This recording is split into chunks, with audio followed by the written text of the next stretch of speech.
হলো Mars network, আর আপনারা দেখছেন নিউজ 7 দিন। মনের খবর, মনে রাখার খবর। Present by studio view, Arambagh. ছবি এমন, মনের মতো।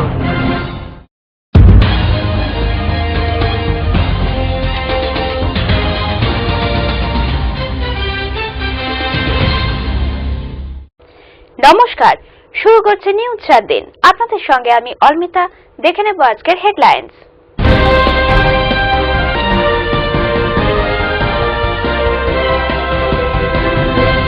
হেডলাইন নিবেদন করছে স্টুডিও ভিউ, আরামবাগ।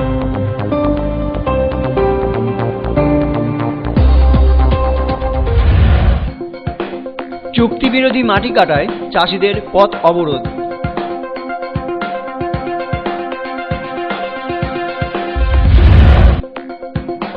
পঞ্চায়েত আইন জানতে এবার পঞ্চায়েত প্রশিক্ষণ কেন্দ্র স্থাপন।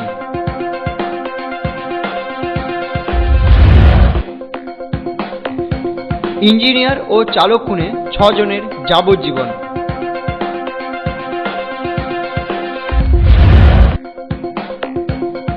আকাশ থেকে পড়া অদ্ভুত হাঁস দেখে উচ্ছ্বাসিত গ্রামবাসীরা।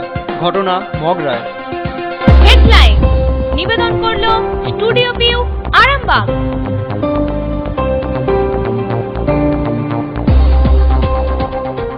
এবার আসছে নিউজ 7 দিনের বিস্তারিত খবর। আকাশ থেকে পড়া এক অদ্ভুত হাঁসকে দেখে উৎফুল্ল হয়ে উঠলেন গ্রামের গ্রামবাসীরা। ঘটনা মকরার। আকাশ থেকে পড়ল হাঁসের মতন দেখতে একটি পাখি। সাদা কালো রঙের চঞ্চুর উপরটা লাল। সুদর্শন এই পাখি দেখতে ভিড় জমায় পাড়ার প্রতিবেশীরা। হুগলির মকরার আদি সপ্তগ্রাম দেবনাথ পাড়ায় মালতী দেবনাথের বাড়িতে আজ সকালে হঠাৎই আকাশ থেকে ধপ করে পড়ে এই পাখিটি। কিসের শব্দ দেখতে গিয়ে মালতী দেবী দেখেন হাঁসের মতন একটি কালারফুল পাখি। ঝাঁকের সাথে উড়ে যেতে যেতে কোনোভাবে সেটি নিচে পড়ে যায়। কোথা থেকে এলো এই ধরনের পাখি তা জানা নেই দেবনাথ পরিবারের। তবে তাকে জল খাবার দেওয়ার পাশাপাশি পায়ে আঘাত থাকায় শুরু করে যায় শুশ্রূষা। ব্যুরো রিপোর্ট, নিউজ 7 দিন। রাস্তার জন্য অবাধে চুক্তি বিরোধী মাটি কাটার প্রতিবাদে আরামবাগ কলকাতার রাজ্য সড়ক অবরোধ করে বিক্ষোভ দেখালেন শতাধিক চাষি। ঘটনা হরিপালের ঝাউতলা এলাকার। 26 নম্বর অহল্যাবাই রোড অবরোধ করল চাষিরা। হরিপালের ঝাউতলার কাছে অবরোধ। রাস্তার জন্য অবাধে চাষের জমি মাটি কাটা হচ্ছে। স্থানীয় বিএলএলআরওকে থেকে প্রশাসনকে বারবার জানিয়েও কোনো ফল হয়নি। পাওয়ার টিলার জেসিবি নামিয়ে অপরিকল্পিতভাবে মাটি কাটায় ক্ষতিগ্রস্ত চাষের জমি। মাটি কাটা বন্ধের দাবিতে রাস্তা অবরোধে সামিল হন কয়েকশো চাষি। দীর্ঘ 2 ঘন্টা ধরে চলে এই অবরোধ। এতে এই রুটে তীব্র যানজটের সৃষ্টি হয়। লম্বা লাইন পড়ে যায় বাস এবং লরির। তবে পুলিশের হস্তক্ষেপে অবরোধ তুলে নেন চাষিরা। এখানে কেসিসি কোম্পানি মাটি কেটে নিয়ে চলে যাচ্ছে আমাদের বিএলআরও সাহেবের অনুমতি নিয়ে। আমরা বিএলআরও সাহেবকে বারবার জানানো সত্ত্বেও আমাদের জমি থেকে কোনো ছাড় দিচ্ছে না। উল্টে বিএলআর সাহেব আমাদেরকে চেয়ার থেকে উঠে পড়েছে মারবার জন্যে। তাই বাধ্য হয়ে আমরা সব জায়গায় অফিসারদের জানিয়ে এসডিআরও, ডিএলআরও, বিএলআরও, বিডিও সবাইকে জানিয়ে ডিএম সাহেবকে, জেলা পরিষদের সভাধিপতি সাহেবকেও জানিয়ে আমরা আজকে বাধ্য হয়ে লরি আটকাতে বাধ্য হয়েছি। চাষযোগ্য জমি 2 ফুটলি জমি চাষ হচ্ছে, আপনার পাশে গেলেই দেখতে পাবেন। আমাদের অনুমতি ছাড়া আমাদের কোনো নো অবজেকশন সার্টিফিকেট নেওয়া নেই, কোনো কিছু নেই। একবার আমাদেরকে পুরো কানা বুড়ো আঙুল দেখিয়ে কাজ করে যাচ্ছে। পয়সা নেই, বিএলআরও পয়সা নেই, বিএলআরও পয়সা নেই, ডাক মাস্টার নেই, আবার কি নেবে পয়সা? পারমিশন শোনো, দ্বিতীয় কথা হচ্ছে 6 ফুট পারমিশন দেয়, 6 ফুট পারমিশন দেয়, 20 ফুট কাটা হয়। 20 ফুটের পয়সাটা যে এক্সট্রা পয়সাটা সেটা তো বিএলআরও নিয়ে নেয়, লরি দাঁড় নিয়ে নেয়। এবং ট্রাক মাস্টারকে পয়সাটা যেটা দিতে হয় সেটাকে গাড়িগুলো সুষ্ঠুভাবে, কোনো পাবলিক যাতে অসুবিধা না হয় সুষ্ঠুভাবে যাওয়ার জন্য। মাস্টার পয়সা নেই তো পুলিশের ওই সুষ্ঠুভাবে যাওয়ার জন্য। ওখানে জমিটা আমি কিছু আস্তানা খুঁজে পাচ্ছি না, যে এই আমার 1.5 বিঘে দিকে কোথায়, ওইদিকে 1.5 বিঘে কোথায়। আমি এখন জিজ্ঞেস করছি ওদেরকে যে এই দিকে জমি ছাড় জায়গাটা কোথায়, কোন জমিগুলো। আপনার জমি মাটি কেটে নিয়েছে নাকি? হ্যাঁ, সেটা আমি এখনো চিনতে পারছি না। আমি ওটা বলতে পারি। এইদিকে আমি 4 বিঘে মতো জমি চিনতে পারছেন না, জমিটা আমি এখন চিনতে পারছি না। আমি এখন দেখতে পেলাম যে জমি, ওদেরকে জিজ্ঞেস করছি, বলছি ওদেরকে জিজ্ঞেস করো আমি জমি কোথায় গেল তাহলে। হরিপাল থেকে সনত মাঝির রিপোর্ট, নিউজ 7 দিন। এখন সময় বিজ্ঞাপন বিরতির। দেখতে থাকুন নিউজ 7 দিন। রোড শেয়ার করতে হবে, রোড কালচার গড়তে হলে safe drive save life, safe drive save life. বাংলার রাস্তাকে নিরাপত্তায় মোড়ে পথ চলাকে সুগম করতে পশ্চিমবঙ্গ সরকার নিয়ে এলো সেফ ড্রাইভ সেভ লাইফ। মাননীয় মুখ্যমন্ত্রী মমতা বন্দ্যোপাধ্যায়ের স্বপ্নের প্রকল্প safe drive save life. Safe drive করতে হবে, রাস্তাটা জয় করতে হলে safe drive save life. Let's safe drive save life. Safe drive save life, স্বপ্নের বাংলা তৈরি করতে আসুন সবাই মিলে জেগে উঠি।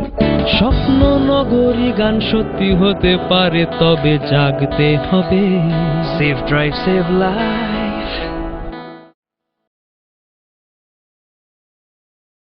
ট্রাফিক আইন মেনে চলুন, সাবধানে রাস্তা পারাপার করুন, হেলমেট পরে বাইক চালান, শহরের রাস্তার উপর পার্কিং করবেন না।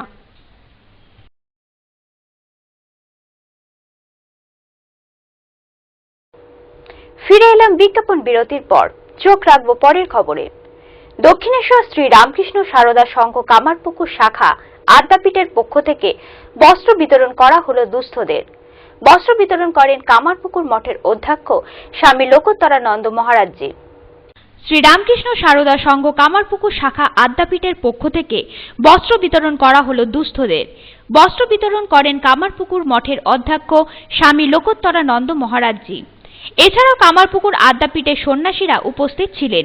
সারা বছর ধরে কামারপুকুর বিদ্যাপীঠ বিভিন্ন সময় বস্ত্র বিতরণ করে বলে জানান আদ্যাপীঠের ভারপ্রাপ্ত মহারাজ। মাঘী পূর্ণিমার দিনে আমাদের মন্দির প্রতিষ্ঠা হয়। এটা 2006 সালে।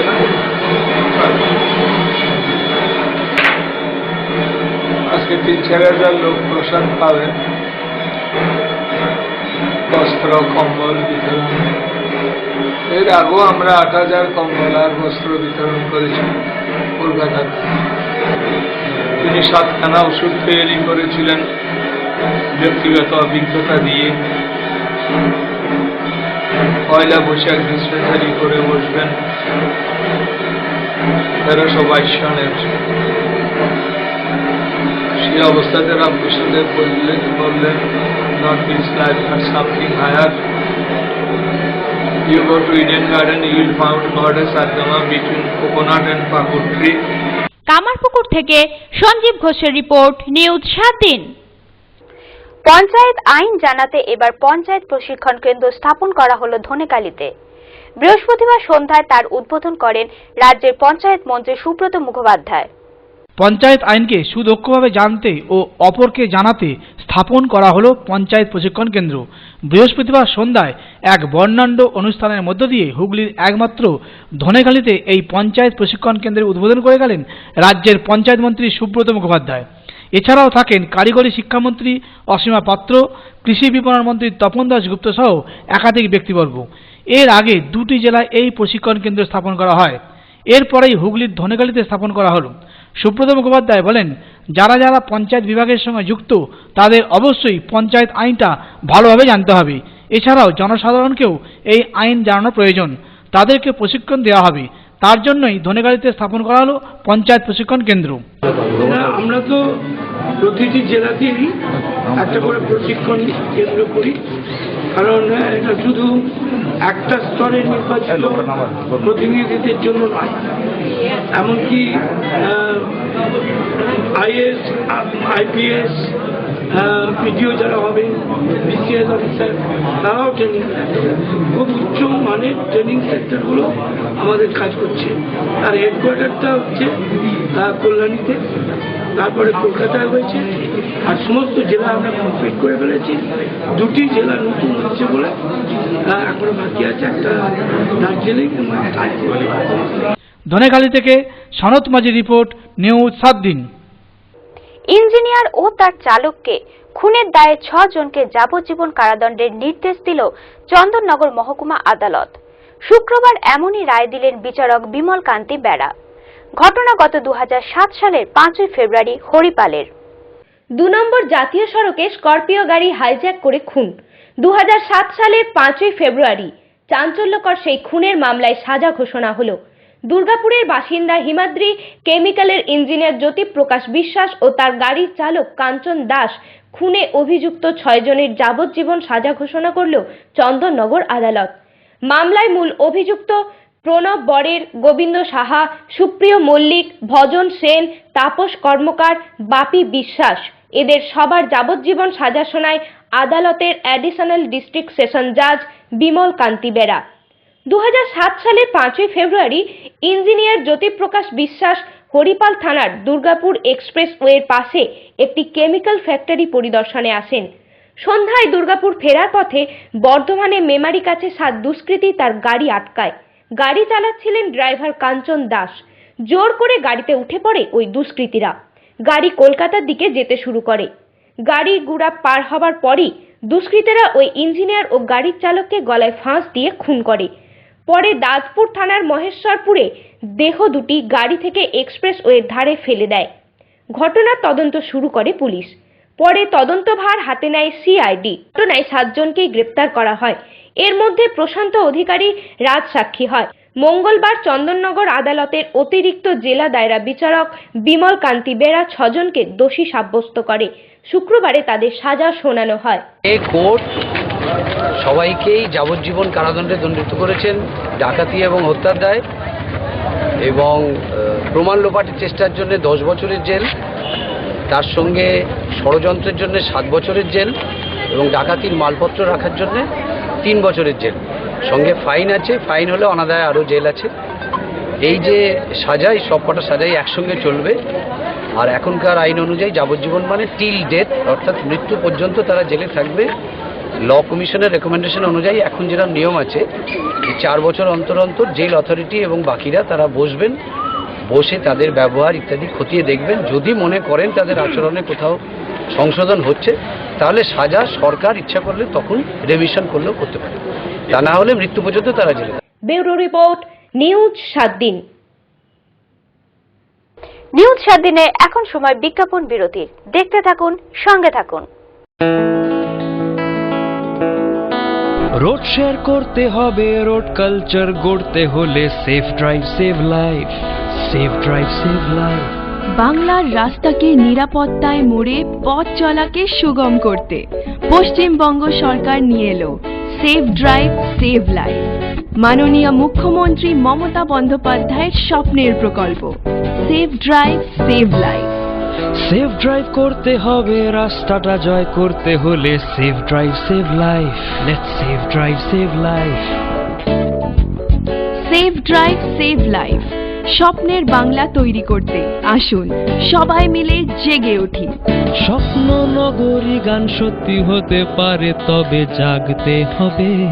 Safe drive save life.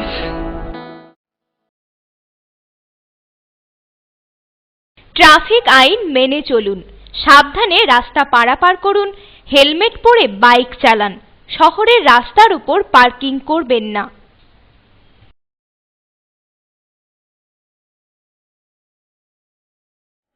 ফিরে এলাম বিজ্ঞাপন বিরতির পর। আপনারা দেখছেন নিউজ 7 দিন। আপনাদের সঙ্গে আমি অর্মিতা। চোখ রাখবো পরের খবরে। 60 নম্বর জাতীয় সড়কের উপর দুর্ঘটনা। দাঁড়িয়ে থাকা লরির পিছনে যাত্রীবাহী বাসের ধাক্কা। আহত 23। তাদের বাঁকুড়া মেডিকেল কলেজ হাসপাতালে ভর্তি করা হয়েছে। দাঁড়িয়ে থাকা একটি লরির সাথে বেসরকারি বাসের ধাক্কায় গুরুতর আহত 23 জন। আশঙ্কাজনক অবস্থায় 3 জন। তাদেরকে উদ্ধার করে বাঁকুড়া সম্মেলনী মেডিকেল কলেজ ও হাসপাতালে পাঠানো হয়েছে। স্থানীয় সূত্রে জানা গেছে, ওন্দা থানার চাবড়ারঘাট থেকে একটি বেসরকারি বাস বাঁকুড়া দিকে যাচ্ছিল। জাতীয় সড়ক 7-এর উপর দাঁড়িয়েছিল একটি লরি। ওই বাসটি নিয়ন্ত্রণ হারিয়ে জাতীয় সড়কে দাঁড়িয়ে থাকা লরিটিকে ধাক্কা মারে। বাসে থাকা 23 জন গুরুতর আহত হয়। বাসের সামনে বসে থাকা 3 জনের অবস্থা আশঙ্কাজনক। তাদেরকে চিকিৎসার জন্য বাঁকুড়া সম্মেলনী মেডিকেল কলেজ ও হাসপাতালে নিয়ে যাওয়া হয়েছে। চালক পলাতক। কিছুক্ষণের জন্য ওই রাস্তায় যান চলাচল বন্ধ থাকলেও এখন স্বাভাবিক।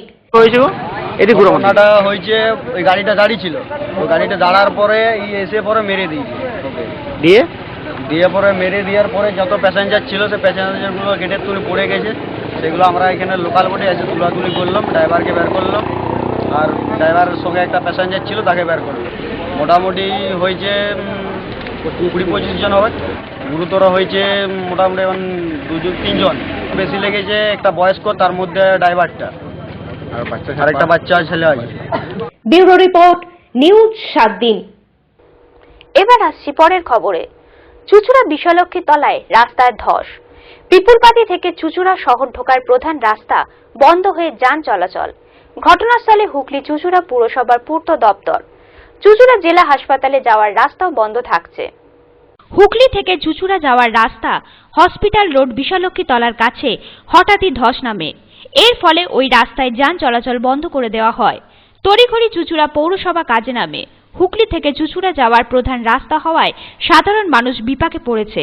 পৌরসভার পক্ষ থেকে জানানো হয়, বিগত সরকারের গঙ্গা অ্যাকশন প্ল্যানের কাজ করার সময় ঠিক নিয়ম মানা হয়নি, তার জন্যই এই ঘটনা। অনেক বছর আগে তখন আমরা দায়িত্বে ছিলাম না, কিন্তু তার ফল আমাদের ভোগ করতে হচ্ছে। প্রতি বছরই আমরা লক্ষ্য করি বিশালাক্ষী তলার এই যে অঞ্চল, এই অঞ্চলে কোথাও না কোথাও ধস নামে এবং এই ধস নামার ফলে মানুষের অসুবিধা হয়, জনজীবনের অসুবিধা হয়, গাড়ি ঘোড়া ঘুরিয়ে দিতে হয়। তো এখনও এমার্জেন্সি ভিত্তিতে আমরা খবর পাওয়ার আধ ঘন্টার মধ্যে এখানে কাজে পৌঁছেছি এবং কাজে নেমেছি। আমরা চেষ্টা করছি প্রাইমারি একটা যাতে রিপেয়ার করা যায়, আর বড় ধরনের রিপেয়ার করতে আমাদের 2-1 দিন টাইম লাগবে। আমরা সেই জন্য পুলিশ প্রশাসনের এবং সাধারণ প্রশাসনের সাহায্য চাইছি। এইমাত্র আমরা চুচুড়া থানা এবং সব জায়গায় অবগত করেছি। সদর মহকুমা শাসককেও বিস্তারিত জানানো হয়েছে। আমরা কাজ করছি, লেগে আছি এবং এই যে ভয়ঙ্কর যে প্রবণতাটা, এটা আবার এই দেখবেন এই সামনে বিশালাক্ষী যে মন্দির আছে মায়ের, তার সামনে আবার দুটো জায়গা ঢুকে গেছে। আমরা আশঙ্কা করছি ওটাও কদিন পরে হয়তো ওখানেও ধস নামতে পারে। ব্যুরো রিপোর্ট, নিউজ 7 দিন। নিউজ 7 দিন আজ এই পর্যন্তই। প্রতিদিন নিউজ 7 দিন দেখুন 9টা 30 মিনিট, পুনঃ সম্প্রচার রাত্রি 11টা, পরের দিন সকাল 8টা 30 মিনিট এবং দুপুর 1টা। নিউজ 7 দিন, মনের খবর, মনে রাখার খবর।